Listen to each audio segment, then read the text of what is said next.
c'est justement une jeune femme qui m'a posé cette question-là, comment je sais si je suis vraiment dans l'amour? Et c'est une jeune femme qui est célibataire.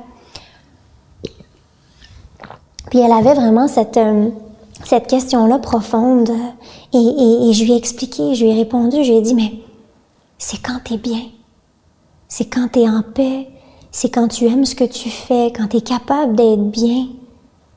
Mais l'amour, c'est un état d'être. Tu sais, Puis l'amour, c'est la lumière de l'âme aussi. Quand on étudie aussi l'étymologie du mot amour, c'est vraiment en connexion avec la lumière. Donc c'est quand tu as une belle énergie, mais tu es dans l'amour.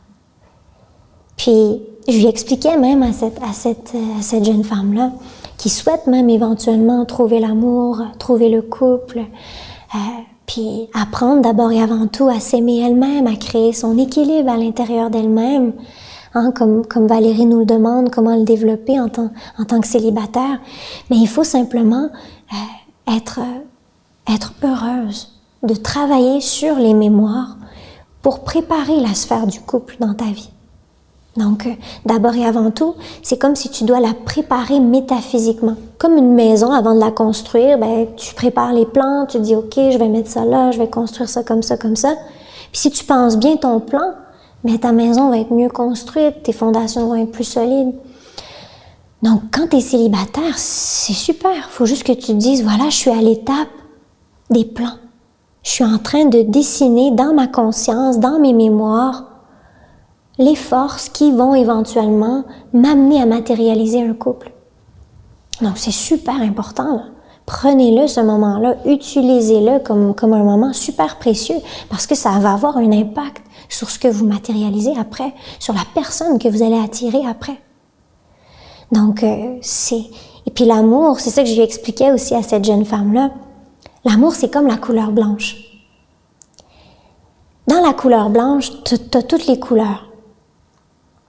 Pour créer la couleur blanche, créer la lumière. Mais dans l'amour, c'est un peu la même chose. Tu as une panoplie de qualités dans l'amour à développer. Donc bien évidemment, puis la couleur blanche, elle est connectée aussi à la symbolique, à la sagesse en même temps. Donc c'est l'amour derrière ça, c'est comme un deep learning. C'est comme un apprentissage très profond. Puis c'est les émotions, l'amour. Donc, si tu as des mémoires d'échecs, de d'autres vies ou des difficultés, c'est normal que ça va teinter ton amour. Parce que l'amour, c'est aussi l'amalgame de plusieurs qualités. Donc, c'est pour ça que c'est normal que ça soit un chemin, qu'il y ait tout un chemin aussi avant que ta théorie, tes principes spirituels descendent dans ton cœur, s'incarnent dans tes émotions et dans tes actions, etc. C'est comme un deep learning, c'est comme ça qu'il faut le voir. Mais plus tu es dans tes qualités, plus tu es dans l'amour. Puis avec les rêves, puis même je lui disais à cette jeune femme-là, à un moment donné, c'est juste dans tes rêves aussi que tu peux vraiment voir si tu es dans l'amour.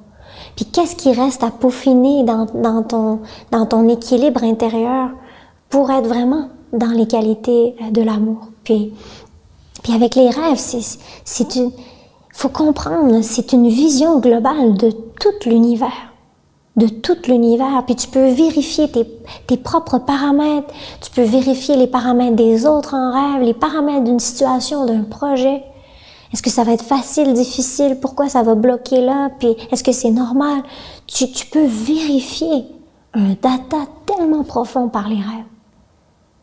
Mais est-ce que vous l'utilisez, cette capacité-là?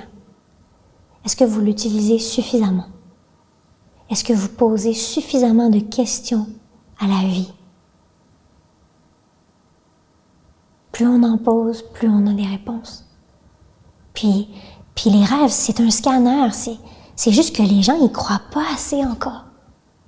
On est au tout début de l'ouverture de la conscience de l'être humain par rapport aux rêves, puis au monde parallèle, puis aux multidimensions. Donc, les gens, ils le savent pas encore assez, puis ils le développent pas assez. Puis les gens, ils savent pas ô combien les rêves sont importants. Puis ça prend des fois des événements très puissants pour pour les faire se questionner. Mais un jour, on a cette sagesse-là de dire, attends une minute, là, je ne vais pas attendre d'avoir une grosse épreuve, je vais tout de suite solutionner ce problème-là, ça va m'éviter tel problème, etc. Puis là, tu deviens super proactif dans ta spiritualité parce que c'est logique.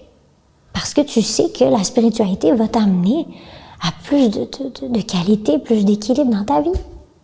Tout simplement. Puis l'humain pourra un jour atteindre les plus grands niveaux de succès parce qu'il va pouvoir vérifier par ses rêves.